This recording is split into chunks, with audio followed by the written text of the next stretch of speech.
Hello and welcome to Glendale Today. I'm Councilmember Sam Chavira. I represent the Yucca District located in the southwestern part of Glendale. On today's program, we'll be talking with Vice Chairman Verlon Jose of the Tohono O'odham Nation and Andy Asselin, CEO of Desert Diamond West Valley Casino. Welcome both of you. Vice Chairman, why don't you start off by telling us the history of the Desert Diamond West Valley Casino? This goes back to the flooding that was caused by the construction of the Painted Rock Dam, which destroyed 10,000 acres of nation's land and forced members of the St. Lucie District from their homes. In 1986, the Tohono O'odham Nation worked with Congress to pass a law that would allow us to purchase replacement lands that met certain conditions. The nation spent many years identifying replacement lands and purchasing them, determining what to do with the land, and making sure that every step that we were doing everything the right way and under law. It was during this process that the nation opened its first Desert Diamond Casino, and we began to see the positive impacts of gaming revenues provided to our people. So it was decided that we would open the fourth casino on unincorporated land, which we acquired here in the West Valley at 95th and Northern Avenue. We announced our project 7 years ago after a great deal of hard work. We opened the casino doors last December. Yes. The act that made it possible to acquire the land you have now, that was called the Gila Band Land Replacement Act, correct? Exactly. Public Law 99503. Thank you. And that's what led up to having the casino where it's at today. And Congressional law. And not only that, the Tohono O'odham Nation did not have the infrastructure to house their third casino because of such desolation going on in the desert. So that's why you picked the designation here in Glendale, correct? Exactly. And it wasn't immediate known that we were going to do a casino there. There were many options on the table that we were exploring to how we could provide economic development and also to replace the lands that were lost by the members of the St. Lucie District, members of the Tohono O'odham Nation. St. Lucie District is one of the 11 political districts of the Tohono O'odham Nation. And Vice Chairman, what I want to ask you is, what were some of the challenges that faced the Tohono O'odham Nation by wanting to build a casino out here? Some of the challenges mostly come from a few special interests and politicians. You know. Or elected officials, which I like to. Yeah, yes, put it that way. Yeah, the support we have received from the West Valley public has been overwhelmingly, and we are very grateful for it. Many people, even our sister tribes, you know, some of the members support it just as well too. You mentioned lawsuits. How are they affecting the nation and the casino right now? The lawsuits are a tremendous waste of time and money, you know, for the nation. Thank you for your candor, by the way. But also for our opponents, including the state of Arizona. You know, with the millions of dollars that are spent on these lawsuits, we could be building homes. We could be, you know, putting additional funding into education, into hospitals, into first responders and so forth. So there are millions of dollars on both sides of the fence that are being put into this. You know, we as Tohono O'odham Nation, for one, we don't want to do that, but we have to defend what we rightfully believe in. You know, and I really appreciate your diligence, and I really appreciate your patience. Andy, what about the casino? Some of the challenges we faced in the casino, and the biggest area that we faced challenges from, is definitely from the state. Governor Ducey has really pressured his agencies not to work with us. Those agencies have also pressured our contractors and the team members that wanted to join the organization that, you know, we might not open. If we do, it could have an effect on your license. So, you know, that's really where the biggest area of challenges come, you know, has come to us from the casino side. Also, just an example is you take a look back at the Arizona Department of Gaming. We sat down with the Arizona Department of Gaming. We talked to them about running a Class 3 casino. We talked to them about how we worked through that process, and everybody was on board. A few days later, after our meeting with them, we got a letter from the department saying that they were no longer going to work with us, that they were not going to certify the casino, the Class 3 casino, and that's why we are a Class 2 casino today. The nation was forced to sue the state and the department because there was district court cases and there is federal law that they do have to work with us. and they didn't, and that is still in the courts, that case. You know, Andy, I got a few questions. One is, can you give us a definition of Class 3 versus Class 2? Well, yeah, I can. Probably the easiest way to understand that is Class 3 gaming. Every slot machine is an individual machine. Every machine has a random number generator or a computer inside that machine. So when you're playing against the machine and that random number generator. So what happens on machine 1 is totally independent from what's happening on machine 2. And everything is a random number generator. On Class 2 gaming is based off of bingo. And actually what's really happening is you're playing a bingo game. Somewhere in the United States, regardless of the manufacturer, each manufacturer has their own, it's called a central ball drop, where the balls of a bingo game are dropped through math. They've determined every possible combination that you can have on a bingo card and how that relates to a slot machine. So once the balls are dropped, the bingo game is called, and then that shows up on a machine as where the reels spin and stop. So it's how they're played. Class 2, you're playing against actually other players. Player to Class player. 3, you're playing against the house. I like the way you took the deep breath when I answered that question. You go, well, let me see if I can answer that question. You answered it in the most eloquent way. Thank you. And also, you don't have your liquor license, right? So we have no Class 3, we have Class 2, and we have no liquor license. And knowing those two things, can you tell me a little bit about what has the attendance been like since we don't have those two things? Well, the attendance has been great. I mean, when we opened, it was jam-packed, and we've been very, very busy ever since. Okay. So would we love to have a liquor license, or would we love to have Class 3? Yes, that's our ultimate goal. But, you know, I think there was really a demand for a casino in the West Valley. And, you know, the responses that we're getting from our guests that come in, yeah, they understand the political battles that are taking place, so that's really not affecting them to come in. And they understand that we're Class 2 and the other casinos in the area are Class 3, but Class 2 is all across the country. And I would imagine many of the people that are down here, whether they're snowbirds or they've moved down, have lived in states where there's been Class 2 gaming. So it's not something that people have not seen before, and they realize that, you know, it's a legitimate form of gaming. Well, it's conducive and it's acceptable. Of course, when we get Class 3, we have a larger footprint. Is there still federal legislation pending of the casino? There is currently legislation pending in Congress in both the House and the Senate that seeks to shut down our casino. This is a very harmful bill for the nation, for Arizona, and the U.S. taxpayers. If passed, it would put 600 people out of work and prevent us from expanding to create more jobs. And an analysis by the Nonpartisan Congressional Budget Office has found that the legislation would leave the federal government liable for up to $1 billion. And that's with the B. Billion with the B, or more in damages to the nation. The only ones who would benefit from the bill are the special interests who would be protected from competition. Our opponents tried to force the House bill through last November, but didn't have the votes to pass it. But they could try again this year. The special interest opposed to this project has spent enormous amounts of money, $17 million since 2009, lobbying Congress to try and stop this casino. But despite all the money they have thrown at it, they have failed 2 times before, and we are working very hard to make this last attempt fail as well. We have been very grateful for all the support and encouragement we have received from the people in Glendale and the West Valley in fighting this bill. It has made tremendous difference.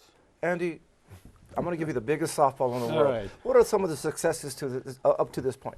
Well, there's a lot of successes. I think the first success, and I want to thank you for your support and helping to change the council's view, and that's a huge success because we couldn't have moved forward at all without that. You know, you look at where we were a year and a half ago or 2 years ago, we had a complete design for a full-scale build-out casino. Through the, you know, everything that happened, our opponents fighting us, the political issues that were taking place at the federal level, we had to change. We had to change paths. So, you know, our construction contractors, our general contractors, our architects. We redesigned that whole project where we took the warehouse, converted it into a casino so that we could get open in a very short period of time. So that was a huge success. Take a look at the opening of the casino. We hired 500 employees. Most of them had never worked in a casino. A very short period of time to train those employees. We got them trained. We got the place open. We had a very successful opening, and absolutely jam-packed. We were full before the doors even opened. The parking lots were full. Our team members, the spirit that they've had and the work that they put in to make sure that things went successful. So I've been in this business for 40 years. I've opened a number of casinos, and this one is smooth as I've ever seen one go, especially with the limited amount of time that we had to get it done. So, there were just a lot of successes, and it's continuing. I mean, the amount of guests that are still coming in every day, it's amazing. Well, that's great to hear. And also, Andy, has the community been supportive of the casino? Extremely supportive. I think when you look at, going back to the polls, I think over 70% of the polls showed that they were in support of the casino. Our employees constantly thank us every day for the jobs. The majority of those jobs come from here in the West Valley. Many of the people said they couldn't get jobs otherwise because they didn't have the transportation to get to other parts of the valley. Many of our employees or team members that worked in other parts were grateful that there's a casino close to them and left and came back. So our comments we're getting, from the guests are just saying, we needed this here. Generates excitement and just tremendous amount of support. Okay, Andy, that's all positive and really great stuff that we all knew was going to happen.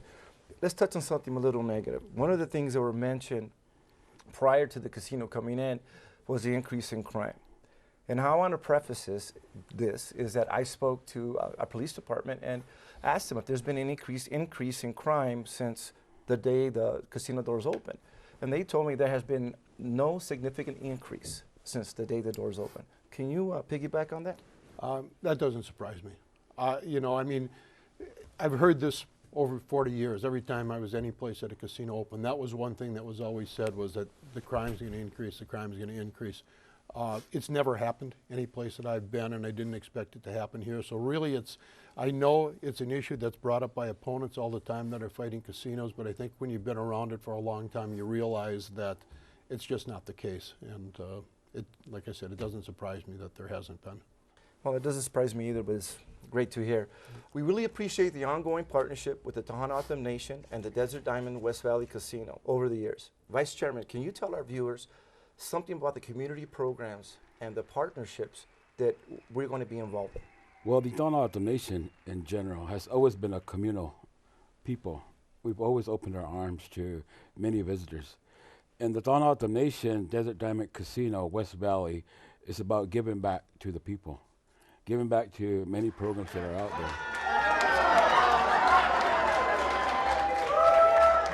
there. Even though it's a Class 2 operation by the compact, we are not legally bound to pay 12% to the state. Yes. However, the Tohono O'odham Legislative Council, by tribal resolution, has said we still want to give back to the people. I remember that vote, yes. Vice Chairman. Exactly. In fact, you were not obligated at all because it was only referred to Class 3. Exactly. And it was the nations, I want everybody to know, it was the nation approaching us. Exactly. That they wanted to enter into a special vote to make sure that we still receive the payments from the nation concerning Class 2.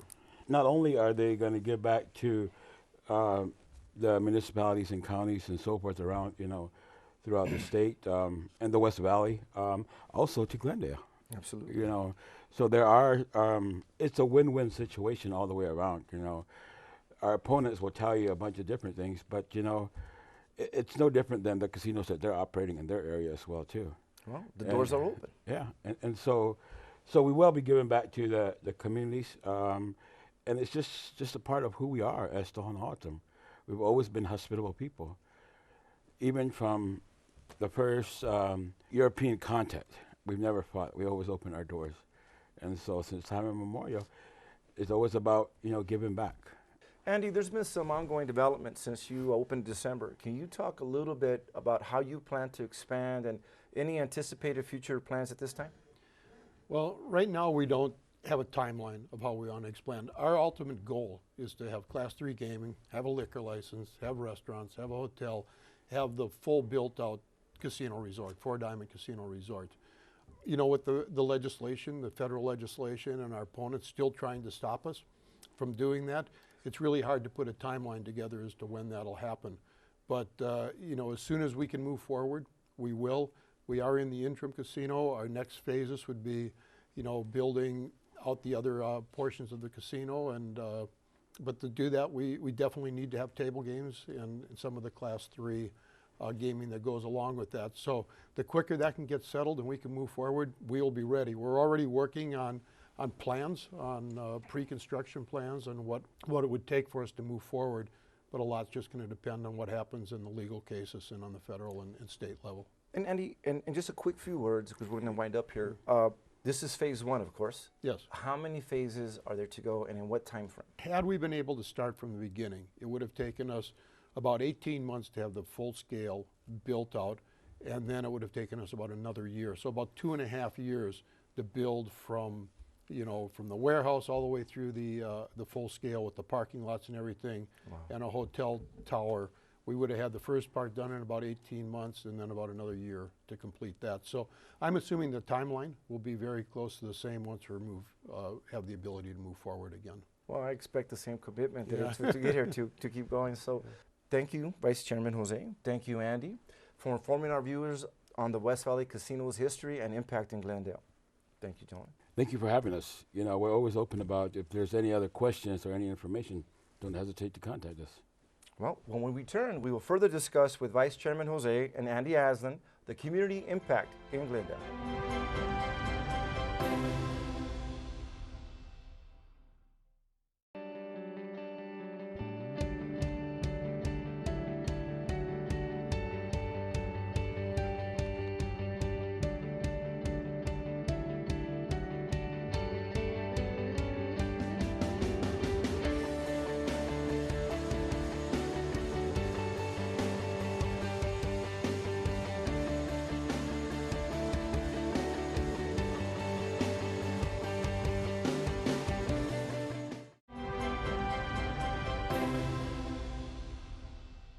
Welcome back. I'm Councilmember Sam Chavira, and today we're speaking with Vice Chairman Verlon Jose of the Tohono O'odham Nation and Andy Asselin of the Desert Diamond West Valley Casino. Gentlemen, welcome. Welcome back. Thank you for having us. We are currently discussing the incredible impact the Desert Diamond West Valley Casino has already had in Glendale. Andy, can you elaborate on exactly what has been done for the immediate area surrounding the casino? Well, I think, you know, you can just start off from the beginning of how many people it's drawn into this area, which really helps all the businesses around. But besides that, we've really started focusing on, you know, the businesses that are in the area. We're working with hotels where we have rooms available to give to our guests. We've rented banquet spaces to hold events at. Just the other night, we took some of our guests out to one of the restaurants in the area. We've been working with golf courses where we're now starting to do parties for people out at golf courses. And the restaurants around the area, because we don't have any restaurants, we have a snack bar in the casino, but that's the only food outlet we have in the casino. We've started purchasing gift cards from all the restaurants around the area and working with other restaurants to where we can give these out to the guests along the way. So, you know, we're looking at the local businesses. We're looking at how can we work with them and how can we use them, you know, to benefit us along with benefiting, you know, their businesses also. So you're looking to collaboration through cross-marketing, and you're already using vendors and restaurants in our in the area regarding the casino, correct? Yes, we are. Yes. So, Vice Chairman, do you have anything to add on this wonderful subject? Yes, the nation and our enterprise has been involved in the community for more than 7 years and have built strong ties with our neighbors. But this is only the beginning. Now that our doors are open, we are creating jobs and growth here in Glendale. We are creating more on both as we continue to move forward with the next phase of our project. We look forward to working with the community and to create prosperity and opportunity for many years to come. We want to be that great neighbor, we want to be that good neighbor, and we want to move forward. Andy, now that we mentioned about having Class 2 versus Class 3 and no liquor license, we got the negative things out of the way. Can you expand on all the wonderful, incredible, positive things that are taking place right now? Sure. I'd love to talk about what this facility is going to look like in the future, because it's going to be an absolutely gorgeous casino. Right now we're in the area that's the warehouse, and that will ultimately go back to being a warehouse as we turn out moving forward. But as we continue to build forward and move forward, we will have what we call a shared services building, which will house all of our employee dining, all the administrative areas. Next up from that will be a 700 car parking garage. And then you'll actually have the full-scale casino. The full-scale casino, we're going to have 6 restaurants inside. We'll have 1,089 slot machines. We'll have a center bar. We'll have 41 table games that'll be involved in that. And then on the other side of the building, we'll have another 1,200 car parking garage, valet. It's absolutely a beautiful facility once it's completely built out. Once that's completed and we get that open, then we'll start on the final phase, which will be a hotel tower, which we're looking at up to 400 rooms with an event center, swimming pool, spa, and the entire it looks like building, you're not holding back facility on. out. Looks like you're not holding back on the amenities. We're not. It'll be an absolutely gorgeous 4-diamond resort when we're completed. Absolutely. Vice Chairman, is there anything you'd like to add on that? No, just that we really appreciate the support from the West Valley and you know, and everyone, because as Tohono O'odham Desert people, it's always about that hospitality.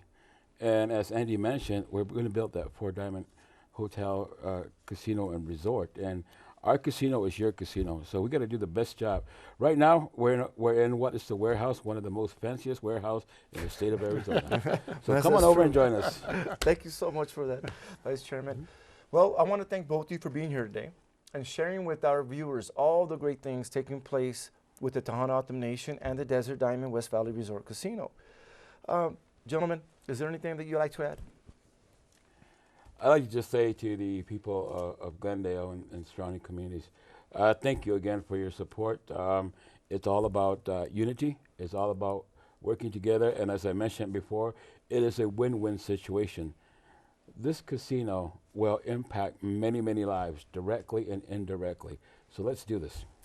Well, Andy, you have anything else to add? Yeah, I would also like to thank all the people in the area here for supporting us.